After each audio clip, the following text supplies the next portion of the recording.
ஒரு நிறுவனத்தில் இருக்கக்கூடிய தலைமையை எப்படி இருக்கிறார் என்பதை பார்ப்பதற்கோ சில யாட்ஸ்டிக் அளவீடுகள் இருக்கின்றன.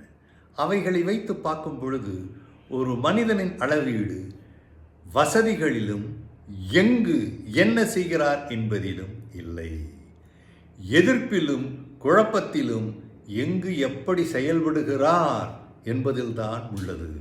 அதாவது நன்றாக இருக்கும் காலத்தில் எல்லோரும் வருவார்கள் போவார்கள், நலிவடைந்த காலத்தில் யாருமே வரமாட்டார்கள் என்று ஒரு சொலவடை இருக்கிறது அல்லவா? அதை போல நீங்கள் இதை செய்து பாருங்கள். உங்களுக்கு வேறு வகையான ஒரு உணர்வும் ஊக்கமும் உற்சாகமும் பிறக்கும்.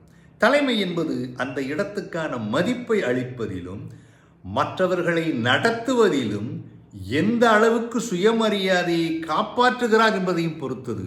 உங்களுடைய சுயமரியாதையை உங்களுடைய தலைமை காப்பாற்றவில்லை என்றால் நீங்கள் என்ன செய்வீர்கள்? இவனை எல்லாம் வச்சு உடனே வந்துவிடும். ஆகவே இது ஒரு நாளில் செய்வதல்ல, தொடர்ந்து செய்து கொண்டிருக்கும் பொழுது, பல வருடங்களாக இருக்கும் பொழுது நல்ல முறையில் well oiled mission and engine என்று சொல்லுகிறார்களே, அதை போல அதை சரியான முறையில் ஒரு உராய்வு வராமல் கொண்டு செல்ல வேண்டும். உண்மையே பேச வேண்டும். நாக்கு புரண்டு கொண்டே தான் இருக்கும். அதற்காக புரண்டு கொண்டிருக்கும் நாக்கை புரட்டி கொண்டே இருக்கக்கூடாது.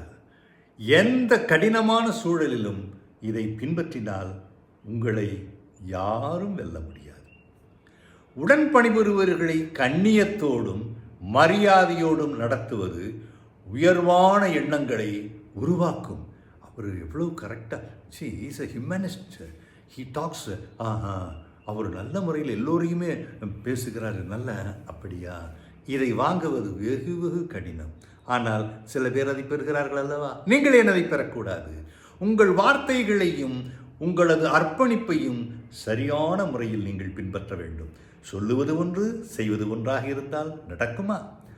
பொறுப்போடு பணியில் செயல்பட்டு பொறுப்பேற்று வழிநடத்துவது மிகவும் தேவையானது. ஏனென்றால் வழி நடத்தும் பொழுது நீங்கள் அவர்களை அழைத்துக் கொள்கிறீர்கள். கோழையாக எல்லாரிடமும் பயந்து நடுங்கிக் கொண்டிருக்கும் தலைமையை உடன்படியாற்றுபவர்கள் எப்படி மதிப்பார்கள்? ஐயோ, எனக்கு தெரியாது, அங்கே சொல்லுங்கள். என்ன தலையா போய்விடப் போகிறது?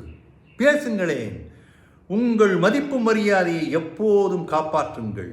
அப்படி செய்யும் பொழுது நீங்கள் தனித்து நிற்பீர்கள். இதெல்லாம் சில விஷயங்களை இந்த